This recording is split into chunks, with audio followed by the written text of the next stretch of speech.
Hey everybody, I'm here today to show you how to open and close a paint can properly. This will be an easy tutorial and it will also be a full tutorial, so let's get right into the video. All that you need is a screwdriver like this. This is a flathead screwdriver. Okay, and you need a rubber mallet. Now obviously a screwdriver can be replaced by an actual paint can opening tool, which acts in a very similar way to a screwdriver, but it's a bit wider and has a little bit of a curve to it. Totally fine. And a rubber mallet can be replaced with a hammer, okay, with a regular hammer that you would use, but a rubber mallet is definitely better. So to open the paint can properly, here's what you got to do. Take your screwdriver, okay? Get a flathead like this, okay? If you can get a bit wider, it's better, but then this works really well. I mean, either way, it's fine as long as you don't use one that's too small or too narrow. You want to take it, you want to place it under the lip right here. And this is true whether the paint can is used like this one or brand new. There's a lip right here between the lid and the actual can, okay? There's a lip. You can see I'm running my screwdriver right through it. Take your screwdriver, put it down there with the flathead nice and flat against the lid of the paint can, okay? Apply pressure in towards the lid and then pry up. As you can see, what I'm doing is I'm catching on the lid like that. I'm catching on the lid and prying it up.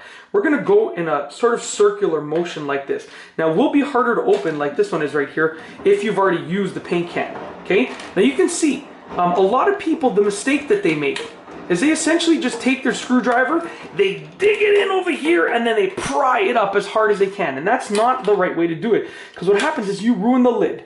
And when you ruin the lid, you let air into the can, even when you think it's sealed, and then your paint gets ruined. So as you can see, I'm slowly but surely making my way around the paint can, okay? As you can see right here, slowly but surely making my way around.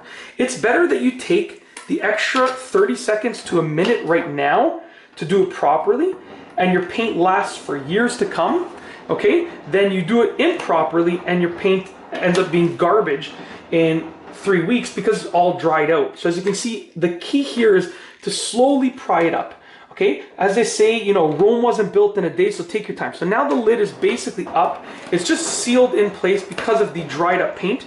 So what I'm gonna do is just go around one more time. As you can see, it's almost up, nice and slowly. And the key here is that we're not damaging the lip, because that's one of the things that holds the paint can closed, okay? We're not damaging the lip is number one, but in addition, okay, we're not bending in the lid of the can, because then your paint is absolutely useless. So you can see already that it's pretty much ready to pop off. There's just some paint on this side that's sort of holding it in place. So I'm gonna just, you know, work the screwdriver around on this side right here, and we're good to go. So that's how you open a paint can properly. I'm going to take this carefully. I'm not wearing my painting clothes. I'm just wearing regular clothes. So I'm going to place it to the side. Oh, okay, we need to be careful. I got some paint on my finger. So you take your lid off, you paint, you use the paint, and then you're ready to actually close the paint can again, okay? Now, as well as you can, you want to remove any paint from the lid over here, from the lip. Now, paint will seal the lid shut nice and tightly, which is good, but it, you know, makes it harder to open and eventually lets air leaks in. So you want metal on metal contact with just a touch of paint. So you can see I left a touch of paint in there on purpose the last time, and that paint is still wet, which is the key idea. I haven't used this paint in a very long time. But that paint is still wet. So you want to leave just a little dab of paint in that lip.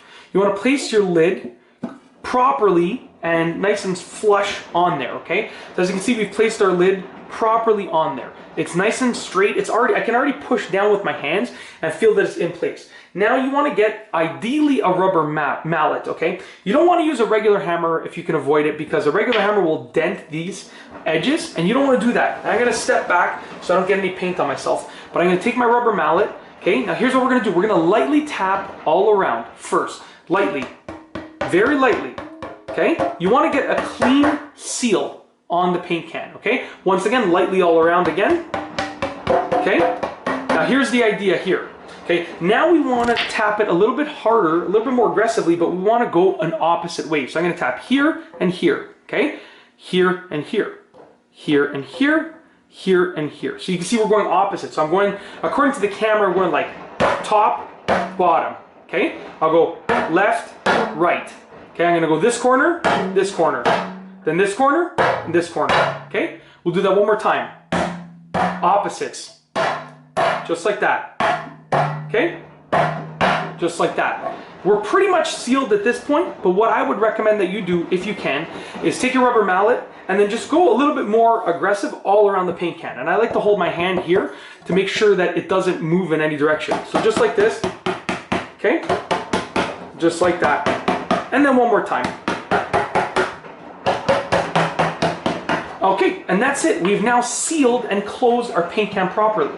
Some of you might be thinking this is overkill, this is too much work, but I'll tell you right now, I have never, since I've used this method for opening and closing paint cans, had paint that's gone bad, okay? So literally, I'll seal this paint can. If I don't touch this for 5 years, I'll open it up and it'll still be pretty much perfectly fresh in there.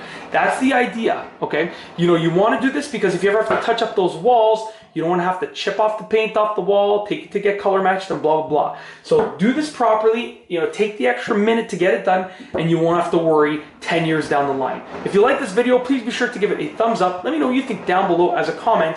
And of course, be sure to subscribe for more great videos just like this one. And that's all I have for you today. Thanks for watching.